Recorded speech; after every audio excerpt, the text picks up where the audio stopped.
بسم آب بسم ولد بسم منفس قدوس أحد أملاك آمين درسان قدوس ميكائيل حدا أملاك بزخنة بسم آبن ولدن منفس قدوسن آمين أو እግዚአብሔር بمسرة ጸሎትን አማላድነትን ሊቀ መላእክት ቅዱስ ሚካኤል አብዛ ምድራዊት መቅደስካ ኮይነን ዘቅርበልካ ጸሎት እምሃ ኣብ ሰማያዊት መቅደስካ ኮይንካ ተቀበል ኦ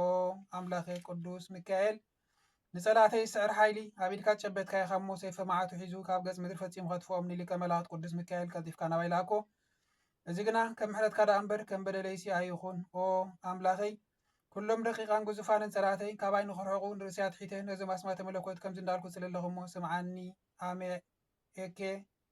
ኤንካ ካዜ ኣርናኬ ኬም ካዮን ፓካጊሎ አሴሴሎት አሰሶሙ አርኤም ያብስትጋ ፓይርጋ ያብሲት ፊኤ ኤልካ ኤንካ ብዕላኬፍ አርሄልዮ አዎት እዞም ፍጹም ክቡራን ቃላትን ሕዋን መለኮታውያን ኣስማትን እግዚአብሔር ብልሳን ዕብራይስጥ ካብ ኩሉ ቃላት ዝዓብዩ ካብ ኩሉ ሽግርን ጸባን ድማ ዘናግፉ ኮይኖም ኣብ ኢድ ቅዱስ ሚካኤል ዝርከቡ እዮም። ምስ ኣስማተ መለኮት ተሳኒት ጽለ ናይ ቅዱስ ሚካኤል ድርሳን እዚዩ ኣማላድነቱን ረድኤቱን ድማ ምስ ኩልና ብተራዳእነቱ ንኣምን ህዝቢ ክርስቲያን ይኹን ኣሜን። እዚ ኣስማተ መለኮት እዚ ፍጹም ክቡር ኮይኑ ንቅዱስ ሚካኤል ሊቀ መላእክት ስለ ዕብየቱ ስለ ፍጹም ክቡርን ትሕትንኡን እግዚአብሔር ዝሃቦ እዩ። ኣቐዲሙ ኣብ ሰማይ ውግእ ኣብ ዝኾነሉ ግዜ ቅዱስ ሚካኤል ንሳጥናኤል ሓለቓ ኣጋንቲ ስዒሩ ናብ ምትሕተ ታሕቲ እንጥርጦስ ዝደርበዮ በዚ ኣምላኻዊ ስመ መለኮት እዚ እዩ። ምክንያት ስዕረቱ ድማ በዞም ሓያላን ኣምላኻውያን ኣስማተ መለኮት ኮነ። ስለዚ ነዚ መጽሓፍ ዘንበበ ዝፀሓፈ ነዚ ሕቡእ ስም ካብ መጽሓፍ ኣይፍለዮ ኣብ ንጹሕ ቦታ ቀሚጡ ብክብሪ ይሓልዎ ንሂወትን መድሓኒትን ይኹኖ። እቶም ብመዓልትን ለይትን ኣብ ዙርዩ ዝመላለሱ ሰራዊት ዲያብሎስ ድማ ካብ መቕዘፍቲ መዓት እግዚኣብሔር ፈፂሞም ካብኡ ይርሓቑ። ብጸሎታን ሓይሊ ረድኤታን ናይታ ብስጋን ብነፍስን ንጽሕቲ ዝኾነት ካብ ኩለን ኣንስቲ ፍልይቲ ብርኽቲ ብፅዕቲ ክብርትን ልዕልትን ዝኾነት ትምክሕቲ ኩሉ ፍጥረት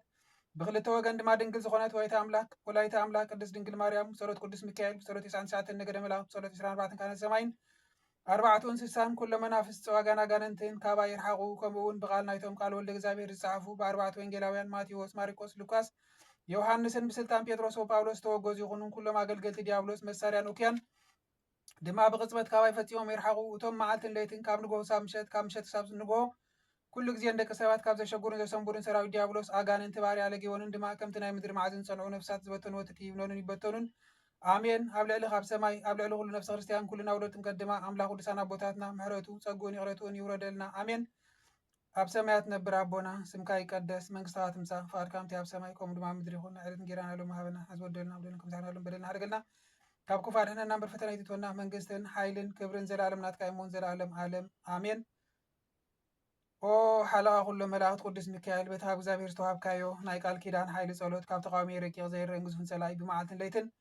ንዓይኒ ድኹም ኣገልጋሊኻን ቤተሰበይ ሓለወንን ኣድሕንንን ኣሜን። ብስመ ኣብን ወልድ መንፈስ ቅዱስን ሓደ ኣምላኽ እናኣመንኩ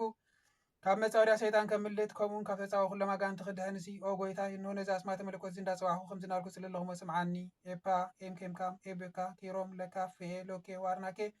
ጓ ኣቡሶላ ኣቡስኬ ኣቡስኩዕ ኣሜ ኣዌፅ ኤብቃ ኤጴ ካብ ኤሬው ኣርሒልዮን ያብሳት ፀ ኦ እግዚአብሔር በዚ ሕቡእን ስውርን ዝኾነ ኣስማትካ ብረድኤትን ኣማልትን ቅድስት ድንግል ማርያምን ብጸሎት ቅዱስ ሚካኤልን ኩሎም ሊቃነ መላእክትን ካብ ኩሉ መከራ ስጋ መከራ ነፍስን ንዓይኒ ድኹም ኣገልጋሊኻ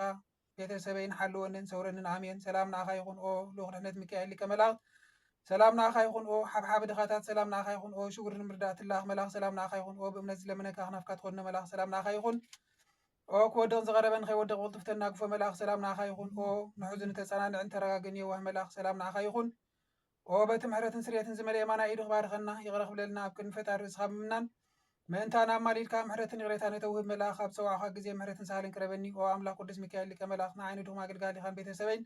ካብ ዝመፅእ መዓትን ካብ ዘይፈቶ መቕዘፍትን ዘለዓለም ሰውረኒ ኣሜን። ኣብ ሰማያት ነብር ኣቦና ስምካ ይቀደስ መንግስትካ ትምጻእ ፈቃድካ ከምቲ ኣብ ሰማይ ከምኡ ድማ ኣብ ምድሪ ይኹን ዕለትን ጌራና ሎም ሃበና ሕዝ ወደልና በደልን ከም ዝሓደናሎም በደልና ሓደገልና ካብ ክፈር ሕነና እምበር ፈተና ይትወና መንግስትን ሓይልን ክብርን